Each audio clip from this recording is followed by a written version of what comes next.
Hello, everyone, and welcome to this week's Leadership Brief. I'm Danielle H. Bridges, leadership strategist, consultant, and founder of Ingenuity Consultants. Every Wednesday, in 10 minutes or less, we tackle one leadership challenge and one practical strategy you can apply immediately. Whether you lead a business, a school, a nonprofit, a ministry, or a team, leadership is leadership. I'm on a little early, but today I want to talk about something every organization needs. But many leaders don't realize they've lost until the consequences become impossible to ignore, and that is trust. More specifically, I want to talk about the cost of low trust because low trust is not just a relationship problem, it is an organizational expense. And many organizations are paying for it every single day. When trust is low, everything becomes more expensive. Communication takes longer because people are reading between the lines. Decisions take longer because everyone is protecting themselves. Meetings multiply because nobody is sure who is responsible for what. And people stop asking honest questions. They stop offering bold ideas. They start documenting every single conversation. They begin building workarounds instead of working together. And leaders may look at all of this and say, we have a communication problem. We need better systems. We need another meeting. We need more accountability. Does that sound familiar? But maybe sometimes the real problem is much simpler. People do not trust each other, or worse, they do not trust leadership. Here is this week's leadership insight. When trust goes down, the cost of leadership goes up. You pay for trust in time. You pay for it in talent, you pay for it in communication, you pay for it in execution, and eventually you pay for it in culture. So, throughout my career, especially in education, I've watched what happens when trust begins to disappear inside an organization, and it doesn't always happen dramatically. Sometimes there is no big scandal, no explosive meetings, no major announcements. Trust can disappear quietly. A leader says one thing and does another. A concern is raised but never addressed. Someone shares something privately, and suddenly everybody knows. Expectations change depending on who is involved. People are asked for feedback, but they quickly realize the decision has already been made, and slowly people adjust. That is the part leaders have to understand. People adapt to low trust environments. They stop speaking freely. They stop taking risks. They stop bringing you problems early.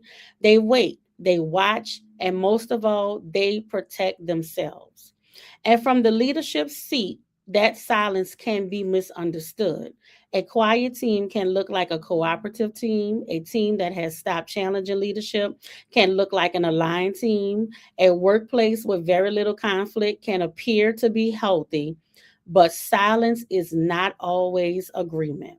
Sometimes silence is self protection.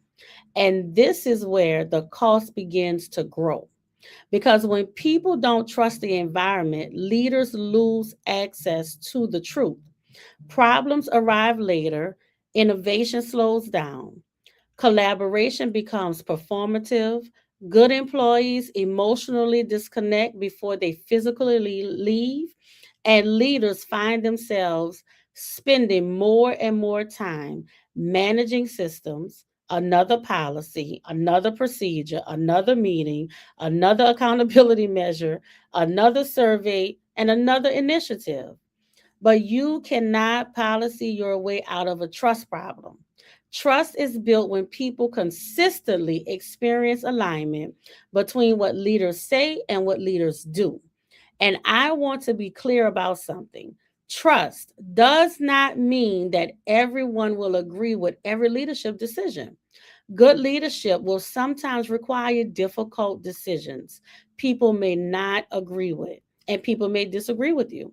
They may be disappointed, they may even be frustrated, but leaders can still maintain trust when they are clear, consistent, transparent, and willing to communicate.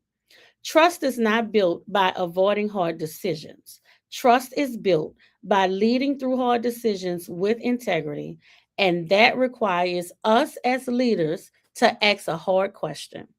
Not simply do I trust my team, but have I created an environment where my team has a reason to trust me?